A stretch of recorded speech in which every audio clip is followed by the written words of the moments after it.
अंधेरी रात थी। आसमान में घने बादल उमड़ घुमड़ रहे थे। हवाओं के झोंकों में अजीब सी सिहरन थी, जैसे किसी अनजानी शक्ति की आहट हो। भूलनपुर के पास स्थित एक पुरानी हवेली के आंगन में तेज कदमों की आहट सुनाई दे रही थी। देवी प्रसाद माथे पर चिंता की लकीरें लिए बेचैनी से टहल रहे थे। उनकी गहरी आंखें शून्य में कुछ तलाश रही थी। अचानक हवेली के अंदर से एक अजीबोगरीब और भयानक आवाज आई। देवी प्रसाद ने चौंक कर दरवाजे की ओर देखा। कमरे में प्रवेश करते ही उनका दिल बैठ गया। बिस्तर पर उनका इकलौता बेटा धीरज पड़ा था, जिसका पूरा शरीर नीला पड़ चुका था। आंखों के नीचे गहरे काले गड्ढे उभर आए थे, जैसे किसी अदृश्य शक्ति ने उसे अपनी गिरफ्त में ले लिया हो। देखते ही देखते धीरज का शरीर अचानक बिस्तर से ऊपर हवा में उठने लगा। देवी प्रसाद के हाथ पांव ठंडे पड़ गए। ये सब कुछ पहली बार नहीं हो रहा था। पिछले कुछ दिनों से हर रात यह भयावह घटना घट रही थी। धीरज दिन भर तो सामान्य रहता, लेकिन रात होते ही उसकी हालत बिगड़ने लगती। उसकी मां मालती पिछले 10 दिनों से अपने बेटे को भूखा देख रही थी, लेकिन आज धीरज ने पहली बार कहा, मां, मुझे बहुत भूख लगी है, कुछ खाने को दो। मालती की आंखों से खुशी के आंसू बह निकले। उसने नौकरानी चंपा को आवाज लगाई, चंपा, बाबा के लिए कुछ अच्छा सा बना कर ले आ। लेकिन धीरज ने उसे रोकते हुए कहा, नहीं मां, मैं तुम्हारे हाथ का बना खाना ही खाऊंगा। मालती खुशी खुशी रसोई में गई और अपने हाथों से बेटे के लिए भोजन बनाया। जब वह थाली लेकर कमरे में आई तो धीरज बेसब्री से खाने के लिए उठ बैठा। उसने जैसे ही पहला कौर मुंह में रखा, उसके चेहरे की रंगत बदलने लगी।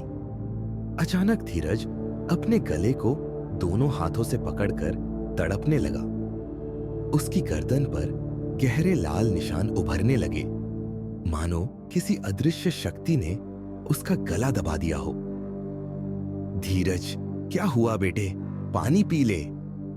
मालती घबराकर चिल्लाई, लेकिन उसकी बात पूरी भी नहीं हुई थी कि धीरज ने बिस्तर पर ही खून की उल्टियां करनी शुरू कर दी।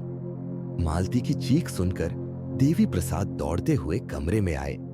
बिस्तर खून से सन चुका था, लेकिन इससे भी अधिक भयानक दृश्य तब सामने आया जब उन्होंने देखा कि खून में लोहे की कीलें, सिक्के और साबुत लौंग निकले हुए थे।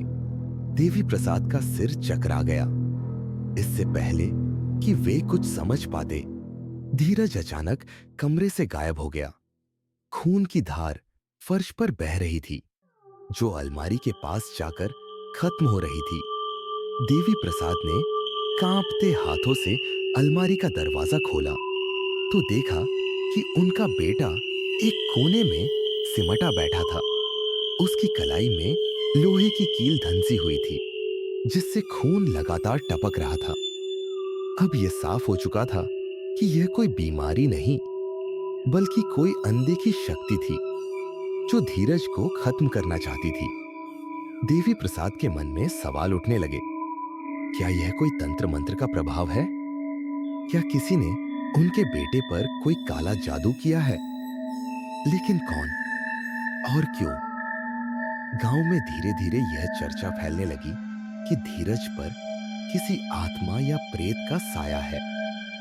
कुछ लोगों का कहना था कि यह किसी गहरे षड्यंत्र का हिस्सा है। तभी अचानक गांव के एक प्रसिद्ध तांत्रिक बाबा अघोरेश्वर देवी प्रसाद की हवेली में पहुंचे। उन्होंने अपनी आंखें बंद कर धीरज के सिर पर हाथ रखा और मंत्र बुदबुदाने लगे। कुछ क्षणों बाद उन्होंने आंखें खोली और कहा, तुम्हारे बेटे पर मृत्यु तंत्र का प्रभाव है। किसी ने लोना चमारी के शाबर मंत्रों का प्रयोग कर उसके जीवन पर हमला किया है। यह साधारण काला जादू नहीं, बल्कि एक प्राचीन और भयानक तंत्र है, जिसे सिर्फ वही लोग तोड़ सकते हैं जो माँ लोना को सिद्ध कर चुके हैं। देवी प्रसाद और मालती की आंखों में डर था, लेकिन सबसे बड़ा सवाल था, किसने किया यह तंत्र और क्यों? बाबा अघोरेश्वर ने अपनी कमंडल से एक चुटकी राख निकाली और धीरज के शरीर पर फेंकी। राख छूते ही धीरज के शरीर में कंपन होने लगा। उसकी आंखें पूरी तरह सफेद हो गईं और उसके होंठ हिलने लगे।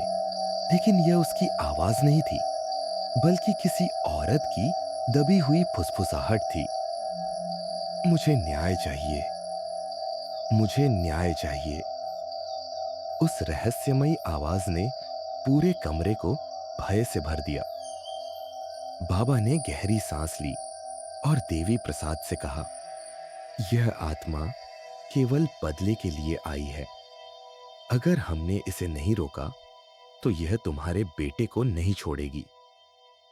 मालती ने डरते हुए पूछा, बाबा, हमें क्या करना होगा?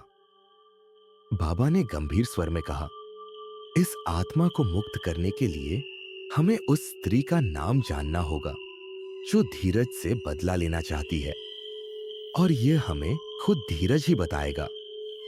एक विशेष तांत्रिक अनुष्ठान के बाद गहना की आत्मा ने हवेली में और अधिक खौफनाक घटनाओं को जन्म देना शुरू कर दिया। रात के समय दरवाजे अपने आप खुलने लगे, दीवारों से अजीब अजीब चीखें सुनाई देने लगी और हवेली के लोग अपनी परछाइयों को अलग अलग दिशाओं में चलता देखने लगे। नौकर चाकर डर के मारे हवेली छोड़कर भागने लगे। एक रात बाबा अघोरेश्वर ने महसूस किया कि हवेली के तहखाने में कोई छुपा हुआ रहस्य है। जब वे वहां पहुंचे तो देखा कि वहां एक पुराना लोहे का संदूक रखा था, जिस पर अजीब निशान बने हुए थे। संदूक खोलते ही उन्हें एक मटमैला कपड़ा मिला, जिसमें गहना के बच्चे की हड्डियां लिपटी हुई थीं। यह देखकर बाबा अघोरेश्वर समझ गए कि गहना की आत्मा का बदला अभी अधूरा है। जब तक इस बच्चे को उचित क्रियाकर्म नहीं मिलेगा, गहना की आत्मा हवेली को चैन से नहीं छोड़ेगी। बाबा बोले, अब सबसे बड़ा सवाल था, क्या देवी प्रसाद और मालती अपने बेटे को बचाने के लिए इस भयानक सच का सामना करेंगे? क्या गहना की आत्मा हवेली को पूरी तरह तबाह कर देगी? हवेली अब भी अभिशप्त थी और इसका अतीत अभी पूरी तरह उजागर नहीं हुआ था। अगर आपको ये कहानी पसंद आई तो हमारे चैनल भूत बस्ती को सब्सक्राइब करें